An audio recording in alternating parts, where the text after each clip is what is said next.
Music producers, audio engineers, and independent artists. If you're watching this video, you've probably felt really good about a mix before, only to take it to the car and realize it sucks. Or maybe you played it on your phone for your friends and you're left thinking, this did not sound as good as it did in the studio. But that ends today, because in this video, I'm gonna show you how I turn this. Baby, do you love me? Baby, do you miss me? Baby, would you kiss me? Into this. I can buy that Coach purse, I can put it up in a hearse, I can buy those matching furs, I can get that his and hers. Yeah, found out I had other bitches texting me. Welcome to the side of paradise. Pull up with a pair of dimes. This the paradigm, leave their legs paralyzed. The value you're gonna get from this video is seeing how I went through things step by step and hearing about what's going on in my head during the entire process, starting now. So to start out, let's fix this sample.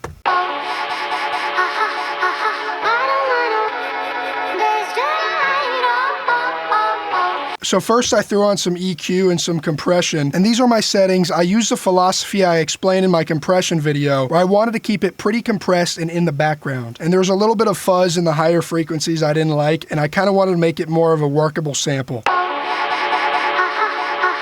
And as you'll notice, there's some more stuff on here, but a lot of this didn't actually come until after I had nailed down the drums and bass. Basically, I just wanted to get it to a point where it was like the minimum viable sample. Then I did put some verb on it from CLA Epic Stereo, and of course that was routed to a separate channel, and then both of these feed into this one right here, which is kind of like my full sample bus channel. And I cut out the lows and highs on this reverb. That's super important. Okay, so now to nail in the drums and bass.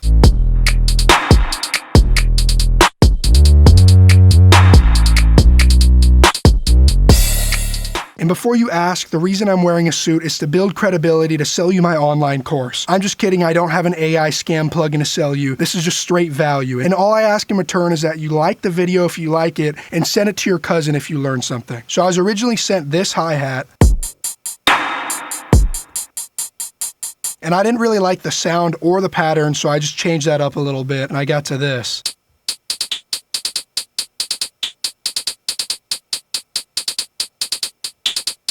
But before I did that, I really needed to nail in that kick and snare, specifically the snare, which is, as what famous mixer Chris Lord Algae semi-jokes, is the most important aspect to any mix. So originally it sounded like this. And it's pretty clear to me I got some of these stems sent in wet, but that wasn't a problem because I kind of liked how this one sounded. It just needed to be tweaked a little bit. So first I threw on some saturation from the Ozone Exciter. And then I threw on some more saturation. At this point, just full-on distortion from Sound Toys Decapitator. And then some compression. Remember, I'm using that semi-slow attack to let some of that transient through before it compresses. And then I'm giving it a fast release to put in some of that room tone and upfrontness back into the mix. And then this EQ is used for automation. I'll talk about that later. And then finally, I took out some of the high frequencies and boosted some of those kind of boxy, verby sounds. And then of course I routed that along with all my other drums into a drum bus, and I put more saturation and an EQ to really make those drums sound a little bit darker. Then I sent the drum bus to two channels where one is acting as like that regular good drum sound, and then the other one is just more distortion. I thought maybe I would automate this later, but I really just ended up liking how it sounded. And of course, you put on that EQ after the distortion to take out any of those lows that you really don't need. Now with the kick, I did some similar compression settings to get that transient through and then release it fast enough to still sound big and full. And then I saturated it with the same saturator from Ozone, and this time I used the triode algorithm. And then I boosted it at 4400 to really make it pop a little bit more, and then boosted a little bit at 76 because I wanted it to have more of that knocking sound. And another thing is I actually pitched it up a semitone. This is what it used to sound like. And I thought it was just too low for this song. And again, I wanted more of that knocking sound. So I pitched it up. So this is really where things got fun, and I dialed in that bass and made it sound like this.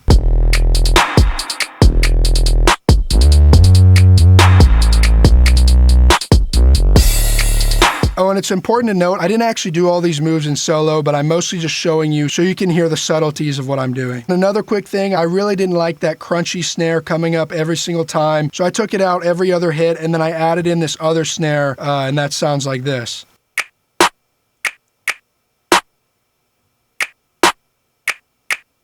Oh, and I put those snaps in there. I thought they sounded pretty cool. So when I look at this on the mixer, I remember this was actually 2 snares. That's a trick you guys should be using because once you run it through that mix bus, it can create this amazing sound, whereas a single snare on its own can sound a little bit lacking. This is what the original snare sounded like. And then this is what it sounded like layered. So with the bass, I threw on some preliminary EQ to just kind of take it down a little bit in the sub region because I just thought it was too much. Then I put it through a compressor, and these are my settings. I actually really compressed this thing, and I used the slowest release setting possible, which was still pretty fast, and it sounded like this after.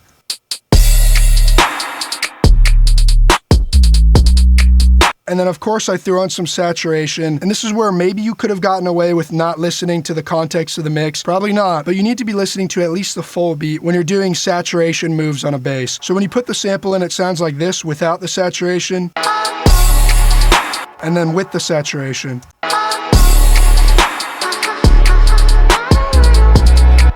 So I used a multi-band, and this is really important right here. I really wanted some more weight. And remember, if you watch my video on how to get a perfect mix, the power and sound doesn't come from the subs, it comes from the mids. So I turn this into this.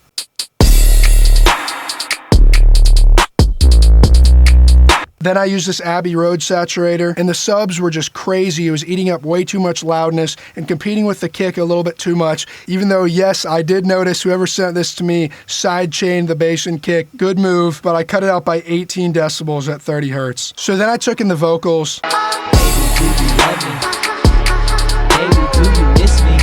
And as you recalled, they sounded like this. Baby, do you love me? Baby, do you miss me? Baby, would you kiss me? So how did I get there? First I bussed them to this track, and the person who sent me this told me they always pitch down their vocals by at least a semitone, so I started with that.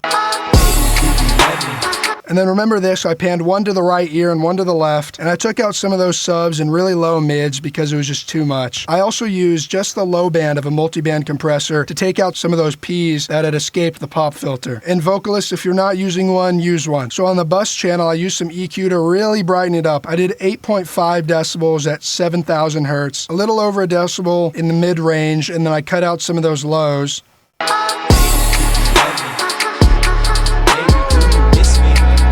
And then I felt it was ready for compression. These are the settings I used: a medium to slightly fast attack and pretty fast release. So let's take a look at this. So I got that fast release and a pretty fast attack. So we're right around that in-your-face equilibrium where the attack is fast enough to actually compress it, yet slow enough to let some of that transient through before it compresses. And then the release is fast enough to let all of it go before the next transient and to really give it that aggressive upfront sound. Baby, do you love me?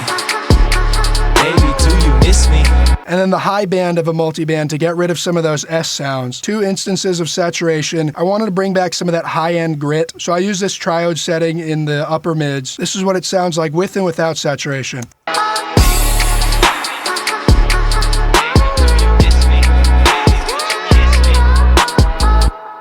So I'm giving it some more of that clarity. Same thing in the low mids and so on. Baby, do you love me? Baby, do you miss me? Baby, would you kiss me? And then I added this cool doubler effect and automated the mix knob to keep it a little bit present during this first part and then cut out during the second part of this chorus. Baby, would you kiss me? Baby, would you lie for me? Now I'm going to show you how I made it sound super wet, and then we're going to get into some beat switches and song structure to really help you guys nail that down. But another quick thing, and this goes to everybody watching, when you want to have that big chorus, when you put one in the left and one in the right, make sure you record a third take to put in the middle. Whether you use it or not, I would have liked to have one at a lower volume in the middle. So I routed everything to another compressor. Similarly, pretty fast but not too fast attack and a pretty fast release. I also put a soft clipper to really cut those transients that might have escaped the compressor and sounded no good. Baby, would you lie for me? Baby, would you slide for me? And then some delays. Remember that trick? I put one in the left and one in the right at different speeds to create this really big sound. And then of course I cut out the subs and highs to make sure nothing bad went through. Baby, would you ride for me?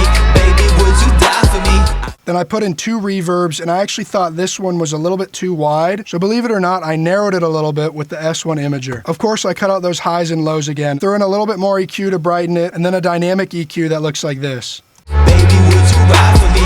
Baby, would you die for me? Okay, so now let's get into this part. I can buy that Coach purse, I can put it up in a hearse. I can buy those matching furs, I can get that his and hers. Yeah. But before I get into that, I have a cool opportunity for you guys. If you guys want to participate in this offer where I fix your mix, click the link down below. It has all the instructions you need, and let's get right back into it. Similarly, I started out with the multiband compressor to take out any of those plosive sounds. I adjusted the pitch and then added some EQ like this, and then I dialed in these compressor settings. Taking a look at our graph, we have a really fast release and a similarly fast attack, but not too fast, letting some of that transient through. So this is going to add some aggressiveness compared to maybe some laxer settings. So again, that release knob is really that magic sauce, so watch what happens as I turn it down and turn it back up. It's going to make it so the vocal sounds more pushed back. For me, I can buy that Coach purse, I can put it up in a hearse. I can buy those matching furs, I can get that his and hers. Yeah, don't you know that it's my passion, baby? Now turn around, show me all your passion, baby. So as you heard, it almost sounds like a completely different recording, and that's the power of compression. If you haven't checked out my video, I strongly suggest you do right after you finish this one. Again, I used a multiband to de-ess a little bit. I added some saturation, and this one was really used to add some energy in the high mids. So check this out. I can buy that Coach purse, I can put it up in a hearse. I can buy those matching furs, I can get that his and hers. Yeah, don't you know that it's my passion, baby? This is some more distortion. This is an emulation from Waves called Butch Vig Vocals. This one sounds great, so I'm going to play it without, and then I'm going to engage it. I can buy that Coach purse, I can put it up in a hearse. I can buy those matching furs, I can get that his and hers. So as you heard, it really adds some of that aggression. Again, I put on a soft clipper to catch any of those unwanted transients. So without any ad-libs, delays, or reverbs, it sounds like this in the mix. For me, I can buy that Coach purse, I can put it up in a hearse. I can buy those matching furs, I can get that his and hers. Again, I did a similar thing with the delays, and this is what that reverb sounds like on its own. I cut out the highs and lows. I can buy that Coach purse, I can put it up in a hearse. I can buy those matching furs, I can get that his and hers. But no rap song would be complete without ad-libs, so I have two sets of them. So to start out, I put this EQ on them to kind of push them more in the back. I can buy that Coach purse, I can put it up in a hearse. And then I added some distortion. I can buy that Coach purse, I can put it up in a hearse. And that really added that phone effect. Now these are the compressor settings I used, and if we look, we have a really fast attack and a pretty slow release. So with our rules of compression for pushing things up or taking them back, these ad-libs are going to sound pretty far back from this. And listen to what would happen if I were to turn the release knob up. I can buy that Coach purse, I can put it up in a hearse. I can buy those matching furs, I can get that his and hers. So if I were to turn it up to the fastest, for example, they really sound more up front and they kind of conflict with the lead vocal. Again, I added this doubling plugin and some reverb, and then I wanted them to sound a little bit darker, so I added this crazy EQ right here. I can buy that Coach purse, I can put it up in a hearse. And then these ad-libs, I think were the same recording, but before I got the dry vocals, he sent me these, and I thought they sounded pretty cool, so I used them as a second ad-lib. Again, cutting out that high end and making these a little bit more prominent, albeit still pushed back, because this time I was panning them from left and right. So I used automation on this balance plugin, and listen to that. For me, I can buy that Coach purse, I can put it up in a hearse. And if you don't know how to automate something in FL, you can do it on any plugin, stock or otherwise. And all you have to do is tweak the knob you're going to automate, put it back to the starting point, and then click Tools, Last Tweaked, Create Automation Clip. And it looks like it created it down here, but that's how you do that. So at this point, I dialed in those sample settings. I put in this Abbey Road tape emulation, more saturation. Again, I wanted some energy up here. I wanted it to fill up more space in the lower mids. So I put this triode algorithm from 130 to 900. I added this awesome preset from Butch Vig called Steam, and then again I took out some more high end, and then it went from this to this.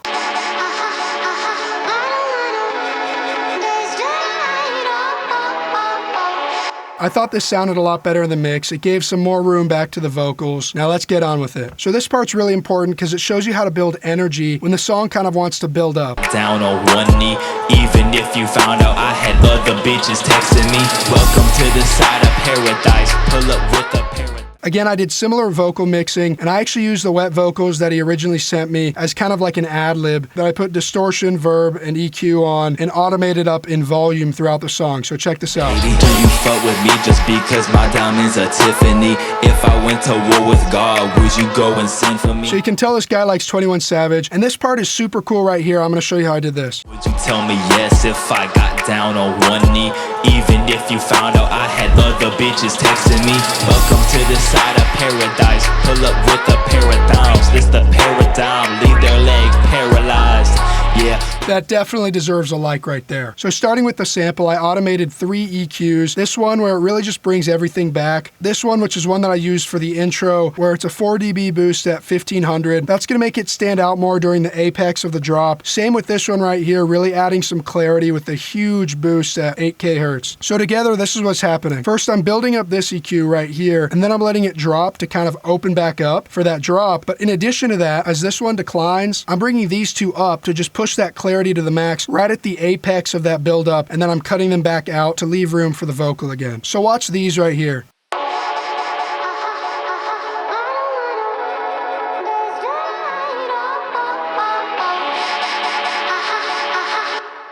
But that wasn't enough for the effect I wanted, so I used this trick, which is pretty cool. So I threw in a pretty aggressive saturator that automates the vocals, and it sounds like this. Even if you found out I had other bitches texting me. And then this was the most fun part. I threw in this really intense reverb that sounds like this. To me. But the thing was, I automated it in and then took it out. On one knee. Even if you found out I had other bitches texting me. So together it sounds like this. Even if you found out I had other bitches texting me. Welcome to the side of paradise. Pull up with a pair of dimes. This the paradigm. Leave their legs paralyzed. Yeah. So that sounds awesome, but I also added this reverse kick to really send it over the edge, along with this reversed crash that's pitched down 2 semitones to kind of extend it, and then this crash right here. So that sounds like this.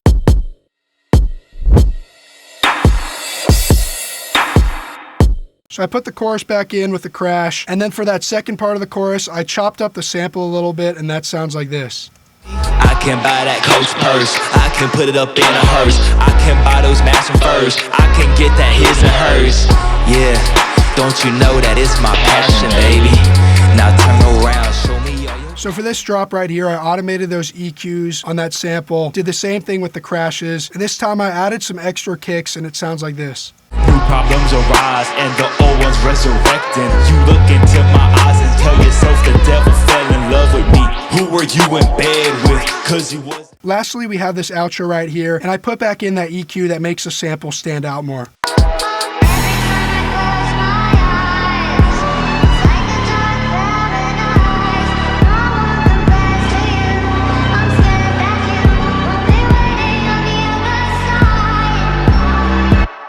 Again, some compression and more saturation on the bass, an EQ move like that, some more crazy EQ moves, and one channel with just straight distortion.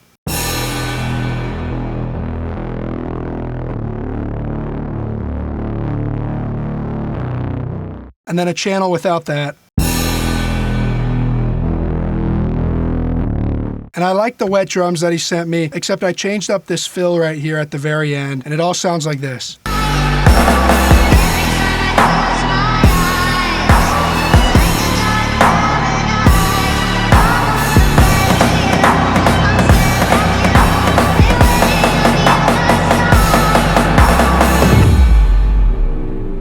So this track is from Ford Anastasia 134. Go check out his YouTube channel. So as promised, I'm gonna grade it and I'm gonna give it a C+. I did like what you did with some things like the chorus, and I thought the ending drums were pretty good. But in the future, I would like to see more intentional compression and EQ to make everything a little bit more clear and fit in better. For example, cut out some of the high end on the sample and some of the subs on the bass, and make sure to add some saturation on the bass to make it a little bit more audible. Also, based on your waveform, I can tell you didn't use a clipper, or maybe you did, but that's how it looks to me. What that means is that you're losing a lot of loudness needlessly. Okay, so that's about it. If you like this video, please leave a like and comment and subscribe. Thanks for watching. Have a great day.